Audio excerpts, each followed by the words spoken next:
President নির্বাচিত হওয়ার আগেই প্রতিশ্রুতি দিয়েছিলেন নির্বাচনী প্রচারে।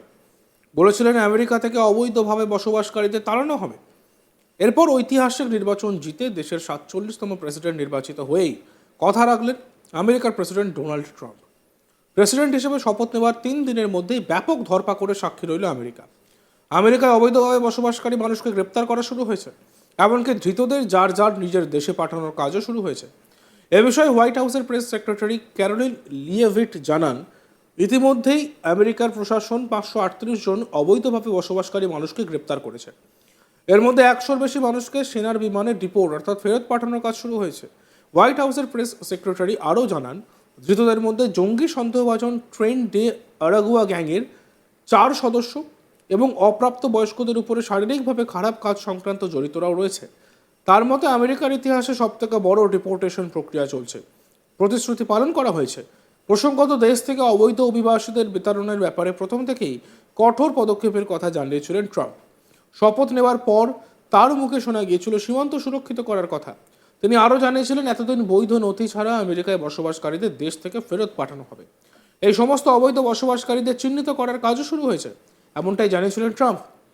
এরপর একসঙ্গে 500-র বেশি মানুষকে অবৈধভাবে আমেরিকায় থাকার দায়ে গ্রেপ্তারের ঘটনা কিন্তু সহজেই অনুমেয়। ট্রাম্পের অবৈধ অনুপ্রবেশ আটকানোর বিষয়টি কেবল ফাঁকা আওয়াজ ছিল না।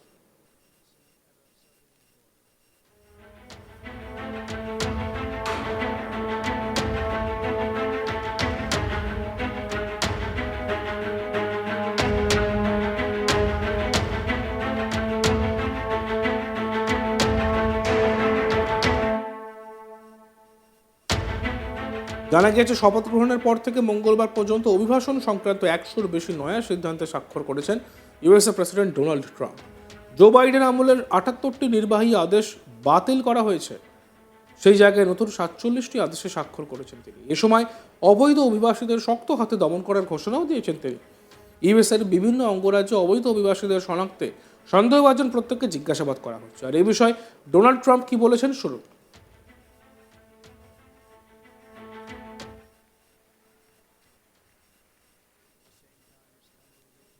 Continuing catalog of catastrophic events abroad.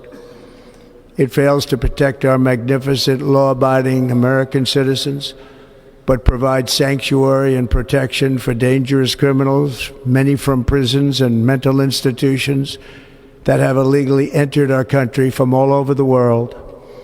We have a government that has given unlimited funding to the defense of foreign borders, but refuses to defend American borders or, more importantly, its own people. Our country can no longer deliver basic services in times of emergency, as recently shown by the wonderful people of North Carolina, been treated so badly.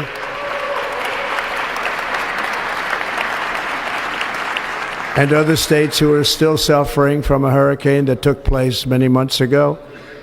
Or more recently, Los Angeles, where we're watching fires still tragically burn from weeks ago without even a token of defense. They're raging through the houses and communities, even affecting some of the wealthiest and most powerful individuals in our country, some of whom are sitting here right now. They don't have a home any longer. That's interesting. But we can't let this happen. Everyone is unable to do anything about it. That's going to change. We have a public health system that does not deliver in times of disaster, yet more money is spent on it than any country anywhere in the world.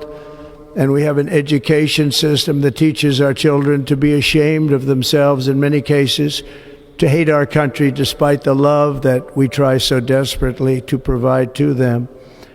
All of this will change starting today. প্রসঙ্গত, Trump আমেরিকার president হওয়ার পরই H-1B visa নিয়ে বড় সড় পদক্ষেপ করেছেন। তিনি বলেন, আমি চাই ভিন দেশ থেকে যারা আমেরিকায় আসছেন তারা যেন যোগ্য এবং দক্ষ হন, এমনকি যারা অন্যদের সাহায্য করতে কিংবা প্রশিক্ষণ নিতে আসছেন তারাও যেন যোগ্য হন। আমি কেবল ইঞ্জিনিয়ারদের কথা বলছি না, সব স্তরের মানুষের কথা বলছি। ওয়েটার হোক, ওয়াইন এক্সপার্ট হোক, সেরা মানুষরাই যেন এদেশে আসেন। কি বলেছেন ডোনাল্ড ট্রাম্প, শুনবো।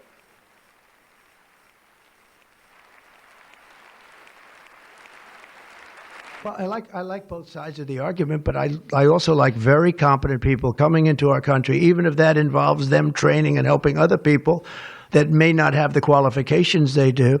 But I don't want to stop. And I'm not just talking about engineers. I'm talking about people at all levels. We want competent people coming into our country. And HB1, I know the program very well. I use the program.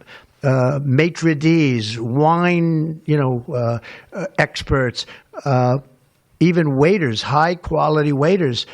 You got to get the best people. Now, then you go into people like Larry, and he needs engineers, and Masa needs, and this gentleman needs engineers like nobody's ever needed engineers, right? So we have to have the quality people coming in. Now, by doing that, we're expanding businesses, and that takes care of everybody. So I'm sort of on both sides of the argument, but what I really do feel is that we have to let really competent people, great people come into our country, and we do that through the H1 program. Well, I like... এর অর্থ হলো H1B visa নিয়ে যে কড়াকড়ির কথা তিনি বলেছিলেন তাতেই তিনি অনড় থাকলেন। তিনি বলেন শুধু ইঞ্জিনিয়ার নন, সব ক্ষেত্রে দক্ষ কর্মচারীদের H1B ভিসা প্রদান করতে তার আপত্তি নেই। হোটেল কর্মী হোক, বিশেষজ্ঞ হোক, কিংবা সব ক্ষেত্রেই দক্ষ কর্মচারীরা আমেরিকা এলে তার কোনো সমস্যা নেই বলেই জানিয়েছেন ট্রাম্প। মঙ্গলবার তিনি বলেন, আমি দুপক্ষেরই যুক্তি শুনতে পছন্দ করি, কিন্তু আমি এটাও চাই যে খুব যোগ্য লোকেরা আমাদের দেশে আসুক, এমনকি যাদের প্রশিক্ষণ বা যোগ্যতা নেই তাদের প্রশিক্ষণ দিতে আসা এবং সাহায্য করতে আসা লোকজনদের নিয়েও আমার কোনো আপত্তি নেই। আমি শুধু ইঞ্জিনিয়ারদের কথা বলছি না, আমি সর্বস্তরে লোকেদের কথা বলছি। H1B ভিসার সুবিধা মূলত ভারতীয়রা পান।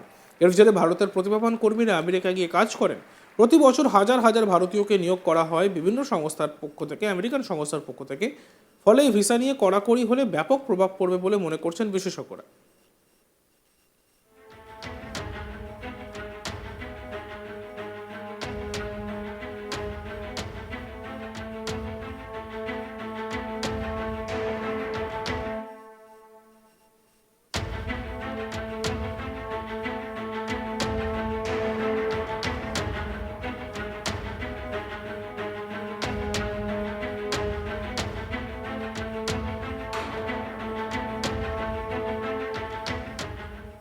জানা গিয়েছে, শপথ গ্রহণের পর থেকে মঙ্গলবার পর্যন্ত অভিবাসন সংক্রান্ত 100-র বেশি নয়া সিদ্ধান্তে স্বাক্ষর করেছেন ইউএসএ প্রেসিডেন্ট ডোনাল্ড ট্রাম্প।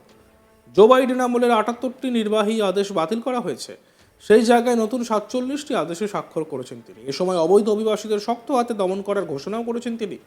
ইউএসএর বিভিন্ন অঙ্গরাজ্যে অবৈধ অভিবাসীদের শনাক্তে সন্দেহভাজন প্রত্যেককে জিজ্ঞাসাবাদ করা হচ্ছে।